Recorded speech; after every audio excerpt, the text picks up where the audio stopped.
Hello, welcome to the data channel and you're watching Python for Data Professional series and in this particular video we are bringing up one more content related to Python, and this is more about we want to understand so why Python is best suitable for data processing.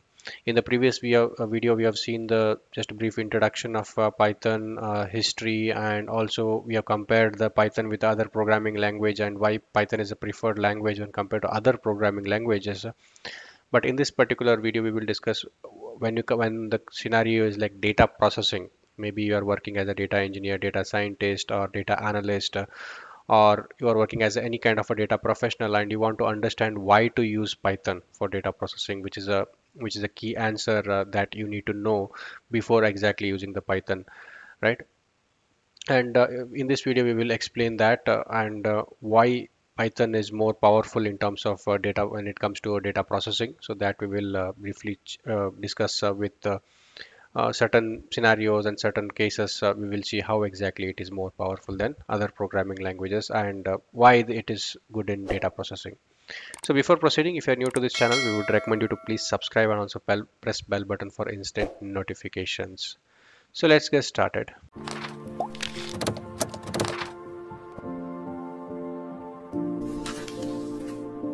So first and foremost thing is ease of use and readability. So this we have already seen in the previous video as well.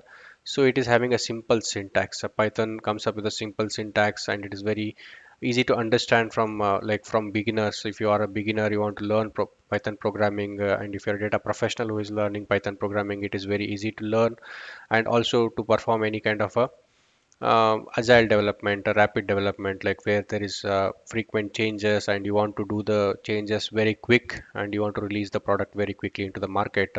So in that case, Python will definitely help, and this simplicity also reduces the possibility of errors and makes code more clean and maintainable and more straightforward. So that is why we call it as a simple syntax here, right?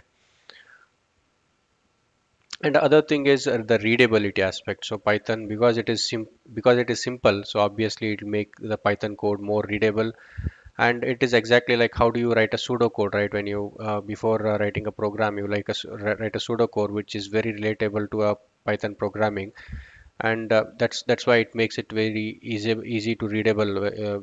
Like even though you are not from programming background, you can try to read a code and understand it very easily. And this readability is crucial when dealing with complex data processing tasks, because there will be a lot of files, lot of data, lot of tables. You are joining different data. You are combining the multiple columns. You apply row level filter, column level filter. There are a lot of complex transformations involved. So in that cases, like it allows developers to quickly understand and modify the code, right? And the next point is comprehensive libraries for data processing. So this is again a very crucial thing when it comes to data processing.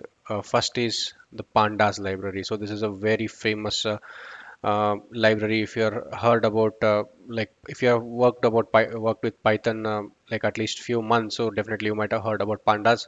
So pandas is a like always a go-to library. It's a very famous library when you're coming to using Python, and it is very specifically for data manipulation and analysis. It's very powerful in its data structures, like it can create a data frames, Panda data frames, which are ideal for handling structured data, and offers a wide range of functions. Maybe if, when it comes to data transformation, data cleansing, and you are performing data aggregations, right? So this pandas library is comes into handy, right? And also NumPy is again one more handy library in Python, and it provides support for large multi-dimensional arrays and matrices along with a collection of mathematical functions. So NumPy is specific for mathematical functions. So it lays the foundation for many other data processing libraries as well. So there are a lot of libraries which are built on top of NumPy. So it's a very basic. These are Panda, NumPy. These are very basic foundational libraries, and on top of this, there are supporting libraries also built. So this is a very foundational library when it comes to the mathematical functions if you want to apply on your data, right? And the next is Dask. So what is Dask, right? And Dask is actually it allows a parallel computing and is designed to scale pandas and NumPy workflows to large data sets. So whatever these two data set like pandas and NumPy data sets will be created, right? So this Dask will give more power to that kind of libraries wherever it is applied, and it scales pandas and NumPy workflows to larger data set and across multiple machines. It's like a distributed computing, making it suitable for big data processing, right? And there is a next thing is a PySpark. So PySpark is again for handling big data task related task, and PySpark is nothing but it is Python plus Spark. So that is a combination. It's more powerful. It brings more power of Python and power of Spark together, and PySpark provides an interface for Apache Spark, enabling distributed processing and computing. So with a familiar like Python kind of a syntax, so it is very, so if you know Python, it is very easy to understand Spark or write a code in Spark. So that is what we call it as a PySpark here. And there are other libraries as well, like so these are very basic libraries. There is other library called SciPy. So SciPy is again one of the important library which is built on NumPy. So whatever you see NumPy here, the SciPy is built on NumPy, and it is offers additional functionalities for scientific and technical computing, including maybe modules for optimization, integration, and like eigenvalue kind of problems where you want to deal with that specific scientific calculations, complex scientific calculations. So then you can go for sci-fi libraries. So these are just very foundational and very basic libraries. But if you talk about actual libraries, there are a hell lot of libraries, and maybe like in thousands. There are a lot of libraries being built because Python is a open source, and it is having a large active community which is contributing to its libraries, right? And the other reason why Python for data processing is definitely data visualization tools, or the support that data visualization gets from the Python is very huge.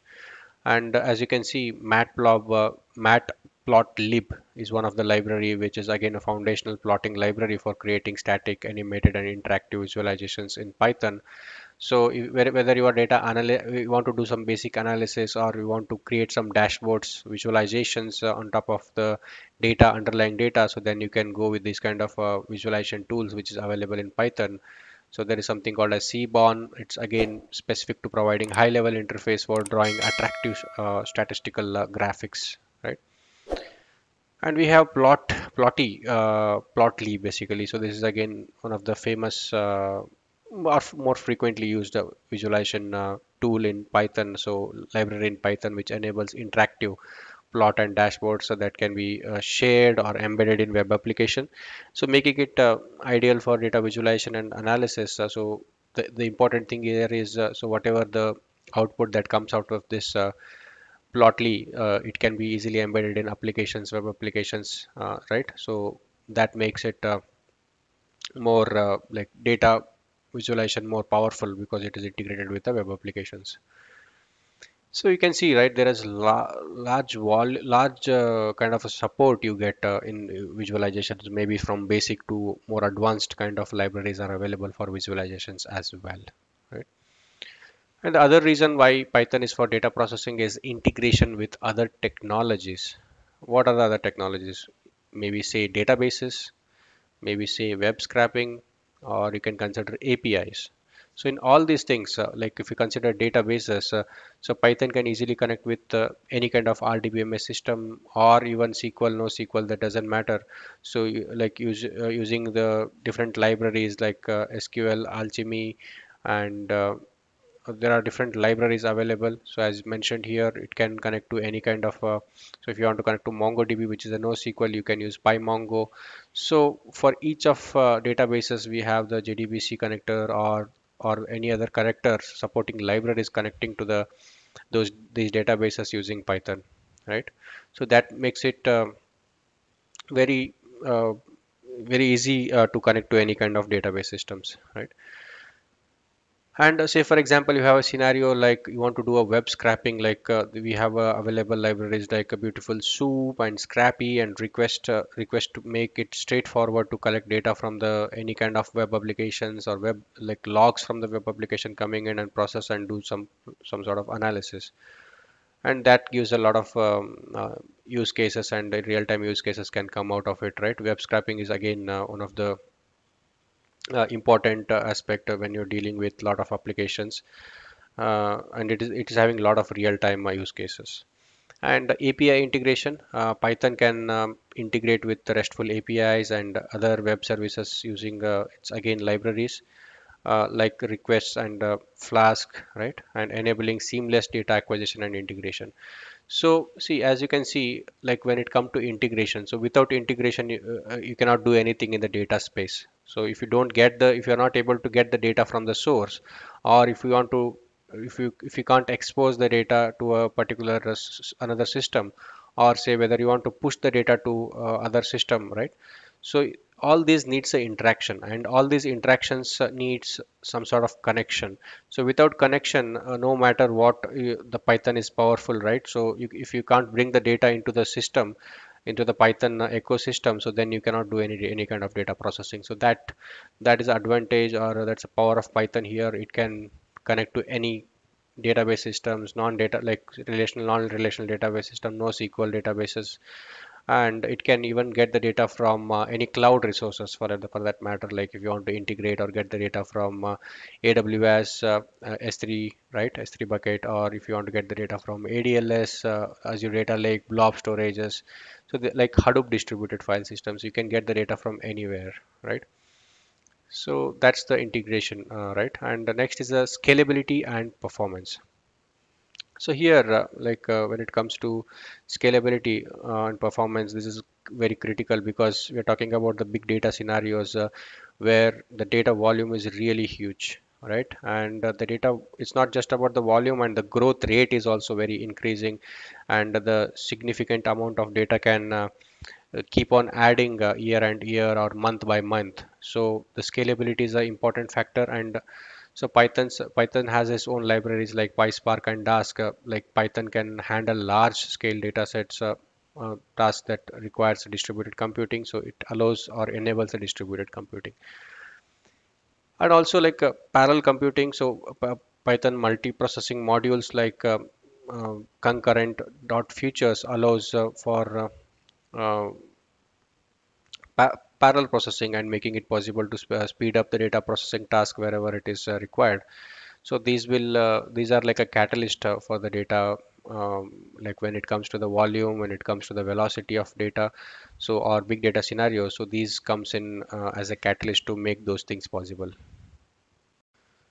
So next again, why we need to choose Python for data processing is again one of the important point is strong community and ecosystem. Because if you see, like if you compare a programming language like R, so R is also very good in terms of statistical analysis, and it has a lot of libraries as well.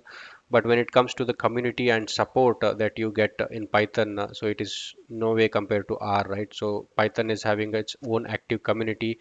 It has a large volume of active users, of developers and contributors who actually actively participate in creating a lot of tools, libraries, and enabling that the Python is always evolving over the time as per the requirement with respect to the data processing, right? And it's also open source, so that's why like it allows everyone to contribute to the libraries of the Python, allowing transparency, collaboration, and continuous improvement by the community. So that makes sure Python is continuously evolving over the time, and we saw currently we are in 3.x version, but the evolution it is taking up, so it is having a continuous evolution over the couple of years, right? And Python is a versatile language. Why we call it as a versatile language? So maybe you can opt Python for data processing, but it is not actually limited for data processing, right? So you can still use it for you choose Python ecosystem, you can do a web development, automation, scripting, machine learning. So basically everything will comes in one under one umbrella, right? So that is it is called it as a general purpose language. So if you choose JavaScript, it does only a web application. If you choose R, it just does the statistical analysis. If you choose SQL, it just does the RDBMS kind of like programming or scripting, right? But if you choose Python, so it does end-to-end kind of a everything comes in one umbrella. So that's make it more versatile or generic programming language. And other thing is it is machine learning and AI, so which is the need of the hour, right? And Python definitely integrates with a lot of machine learning libraries very seamlessly, and it has very evolved or very matured libraries like scikit-learn, TensorFlow, and PyTorch. So these are very commonly used in Python and very foundational libraries for Python. And definitely there are a lot of libraries built on top of this and are being built on top of this, right? So these things make Python versatile option to choose, right?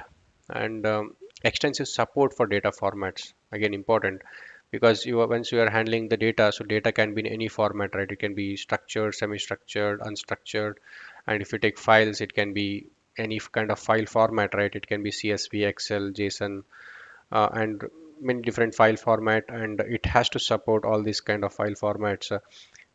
So Python does support all of this file format.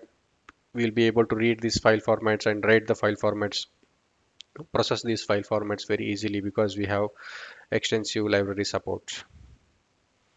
And we have a data serialization like libraries like Pickle and JobLib allows for efficient serialization and deserialization also. That allows to deal the complex data objects.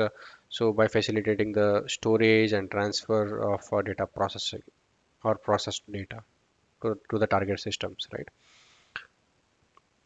So with that, if you want to summarize Python's combination of both simplicity and powerful libraries, so definitely we have seen a lot of libraries, right? So Python is actually it is having a core programming language. It was a core programming language built for a specific use case, but what made it powerful is its libraries. So it kept because it was an open source, like a lot of libraries are being contributed by the active contributors, so that made it more powerful and brought all the Python made Python suitable for all kind of use cases, including especially the data processing tasks. And also you are dealing with the small data sets, big data sets, right? So Python has that wide range of spectrum, right? It can deal with small data or big data, or it can uh, also deal with structured, unstructured data or any kind of data, right? Whether you have a scenario of cleansing the data, analyzing data, and also visualizing data. So then definitely for any kind of data professional, so Python will become their favorite choice because of all of these reasons. So hope this was interesting and useful. Thanks for watching.